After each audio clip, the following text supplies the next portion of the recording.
Reserve Bank of India ఇప్పటికే 3 సార్లు repo రేటును తగ్గించింది. అసలు రెపో రేటు అంటే ఏమిటి?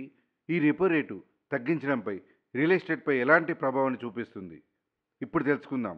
Hi everyone, this is Upender, property advisor. Repo rate అంటే రిజర్వ్ బ్యాంక్ ఆఫ్ ఇండియా బ్యాంకులకిచ్చే అప్పులపై తీసుకునే వడ్డీ రేటు. అయితే ఈ రేటును తగ్గించడం ద్వారా మొదటగా ఆర్‌బీఐ నుండి ఆయా బ్యాంకులకు తక్కువ వడ్డీకే ఎక్కువ రుణాలు వస్తాయి.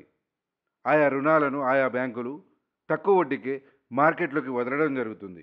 రెపో రేటు తగ్గిస్తే హోమ్ లోన్స్ యొక్క వడ్డీ రేట్లు తగ్గుతాయి. దీని ద్వారా చాలామందికి చెల్లించవలసిన ఈఎంఐ అనేది తగ్గిపోతుంది. ఆల్రెడీ ఇల్లు కొందామని డిసైడ్ చేసుకున్న వారితో పాటు ఇండ్లను కొనాలని ఆలోచన వాయిదా వేసుకున్న వారు కూడా వడ్డీ రేట్లు తగ్గడం వల్ల హౌజెస్ కొనేవారి సంఖ్య క్రమక్రమంగా పెరిగిపోతుంది. ఈ విధంగా కొత్త బయర్స్ మార్కెట్లోకి ఎంటర్ అవ్వడం వల్ల డిమాండ్ అనేది పెరుగుతుంది.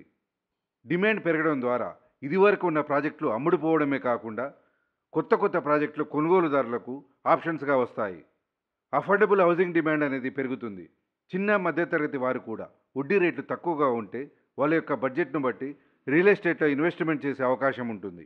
ఒక్క విషయం మాత్రం గుర్తుంచుకోండి, రెపో రేటు తగ్గితే వెంటనే రియల్ ఎస్టేట్లో రేట్లు పెరుగుతాయని కాదు, లోన్ తీసుకునే వారికి ఒక ఊరట మాత్రమే లభిస్తుంది.